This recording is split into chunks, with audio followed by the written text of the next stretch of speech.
En casi todos los servicios fúnebres, los difuntos son enviados al cielo, de acuerdo con el predicador. Al parecer, nadie se atreve a decir que esa persona era tan mala que de seguro que está en el infierno. Pero tal como revisamos en unos episodios anteriores, la Biblia no sustenta la idea de que las almas se separen del cuerpo y viajen a otro lugar llamado cielo o infierno. Hoy veremos que la Biblia tiene poco que aportar a la creencia de un lugar de tormento eterno. Todos los versículos bíblicos que generalmente se usan para sustentar el infierno o están intencionalmente mal traducidos o están interpretados de acuerdo con nuestros preconceptos o creencias, los cuales hemos adquirido a través de nuestra cultura o la televisión. Pero ¿qué tal si dejamos que la Biblia se interprete a sí misma? Esto es Reflexiones de un Peregrino, un podcast del Ministerio La Verdad Presente.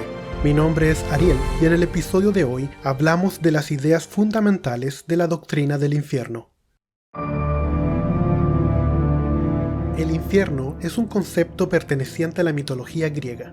Los griegos, que creían en la inmortalidad del alma y que el alma era algo separable del cuerpo, creían en un lugar donde los muertos recibirían castigo de sus malas acciones en vida.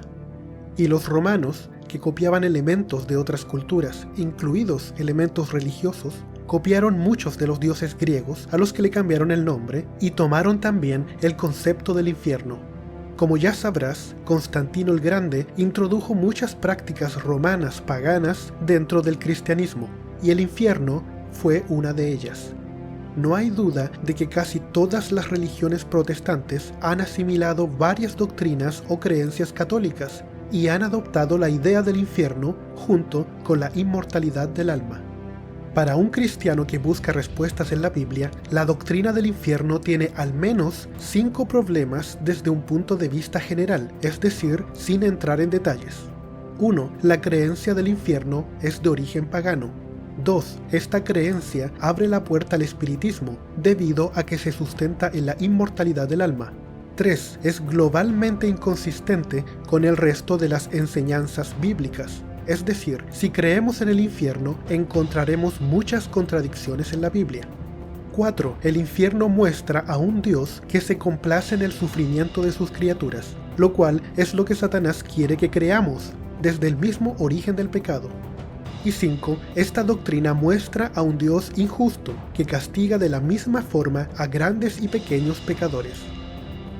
La forma adecuada de estudiar la Biblia es, primero, ir en oración para pedir ayuda al Espíritu Santo, y luego, al abrir el libro sagrado, dejar que sea el mismo Espíritu Santo el que nos guíe en el estudio. Pero muchas veces abrimos la Biblia y queremos entender de ella lo que ya creemos que sabemos. Y a veces eso que sabemos es en realidad algo que aprendimos de nuestra cultura, y no es palabra de Dios. Muchas veces, porque le damos poco tiempo a la lectura de la Biblia y pasamos mucho tiempo expuestos a los medios de entretención, como televisión, cine, redes sociales, muchos sinceros cristianos creen que el alma es inmortal y asumen que existe un lugar llamado infierno, donde Satanás gobierna y donde las almas pecadoras están eternamente sufriendo. Así, el espiritismo está en todos lados en nuestra cultura, e incluso en la misma iglesia.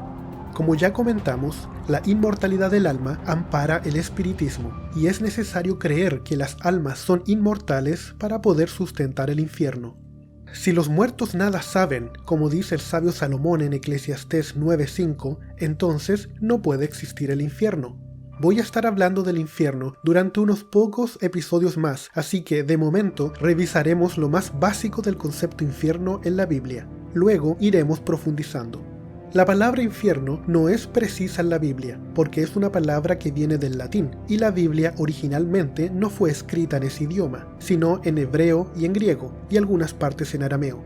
Por lo que simplemente se pueden tomar todos los textos donde aparece esta palabra y cambiarse por la que originalmente decía. Por ejemplo, 31 veces dice Seol en el Antiguo Testamento, y la palabra significa sepulcro. 10 veces dice Hades en el Nuevo Testamento, y la palabra también aquí significa sepulcro.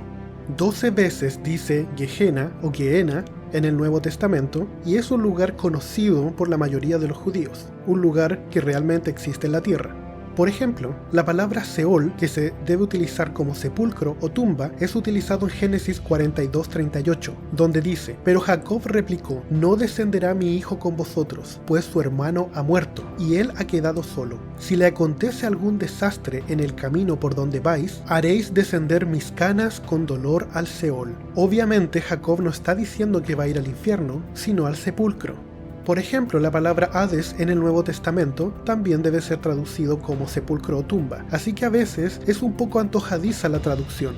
Por ejemplo, en Mateo 11:23 dice: Y tú, Capernaún, que eres levantada hasta el cielo, hasta el Hades serás abatida, porque si en Sodoma se hubieran hecho los milagros que han sido hechos en ti, habría permanecido hasta el día de hoy. Uno puede creer que aquí se está refiriendo al infierno, pero fíjate que en Hechos 2:27 dice: No dejarás que mi vida termine en el sepulcro, no permitirás que tu santo sufra corrupción. Pues aquí en Hechos, la palabra sepulcro era exactamente la misma que Hades en Mateo 11:23. En Hechos 2:27, cuando dice no dejarás que mi vida termine en el sepulcro, está hablando de Jesús. El traductor no quiso poner infierno ni abismo porque no quiso creer que Jesús se fuera al infierno, lo cual no tendría sentido.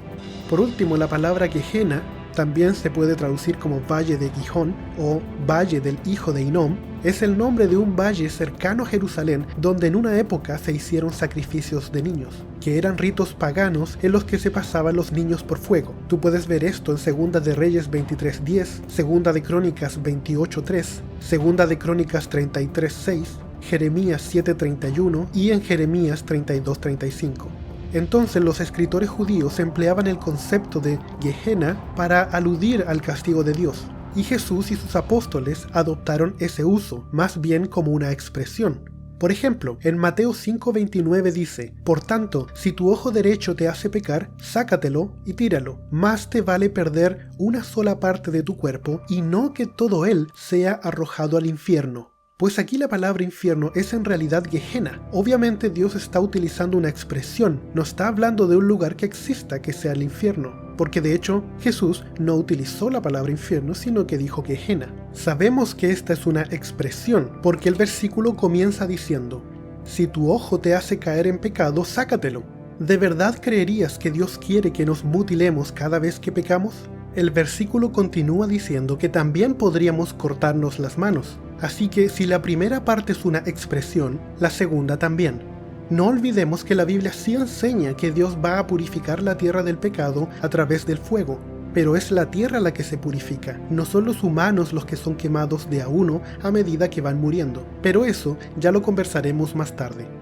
El infierno sustenta la idea de que Dios se agrada del sufrimiento humano, o por lo menos lo ve justo. Sin embargo, la simple idea atenta contra la misión de Jesús.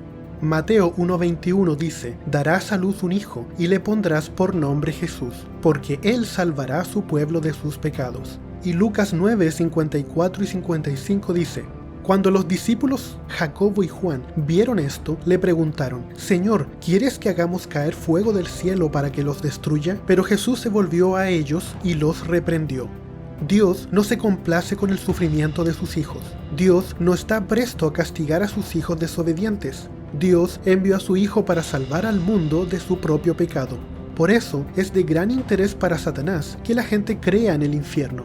La Biblia enseña que hay dos muertes. La primera muerte es la que puede afectar a toda la humanidad, y todos los que han muerto hasta hoy han sufrido esa muerte, la primera.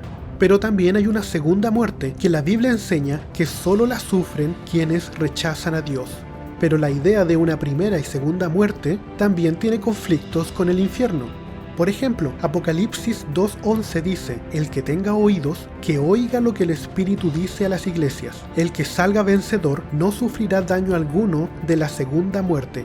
Apocalipsis 20:6 dice: Dichosos y santos los que tienen parte en la primera resurrección. La segunda muerte no tiene poder sobre ellos, sino que serán sacerdotes de Dios y de Cristo y reinarán con él 1000 años. Y Apocalipsis 21:8 dice: Pero los cobardes, los incrédulos, los abominables, los asesinos, los que cometen inmoralidades sexuales, los que practican artes mágicas, los idólatras y todos los mentirosos recibirán como herencia el lago de fuego y azufre. Esta es la segunda muerte. Así termina Apocalipsis 21:8, explicando en qué consiste la segunda muerte. Claramente, de estos textos se desprende la idea de que la destrucción de los impíos por medio del fuego es bíblicamente llamada la segunda muerte. No nos confundamos, esto no es el infierno. Vamos a estudiar que este evento ocurre en un momento específico y todos los impíos son destruidos a la vez y no son torturados. Y su destrucción dura un momento. Es importante destacar que en esta destrucción también está Satanás y sus ángeles. Es decir, aquí Satanás no tiene ninguna autoridad, como algunos creen que en el infierno Satanás es el que gobierna. Sin embargo, en la segunda muerte, Satanás también es destruido. ¿Cómo entendemos la primera muerte entonces, si creemos en la doctrina del infierno? Si Apocalipsis dice claramente que en una segunda muerte la tierra será purificada del pecado a través del fuego, no se puede creer en el infierno. Esta es solo una de las tantas contradicciones que encontramos en la Biblia si creemos en la doctrina del infierno. En el próximo episodio hablaremos de algunos versículos que pueden hacernos creer en la existencia del infierno, pero veremos que son solo nuestros preconceptos los que nos llevan a concluir erróneamente eso. Este fue un episodio de Reflexiones de un Peregrino, un podcast del Ministerio La Verdad Presente. Puedes encontrar todos nuestros episodios en la aplicación de podcast de iTunes. Recuerda, hay un poder en la fe y en la humilde obediencia que el mundo no puede resistir.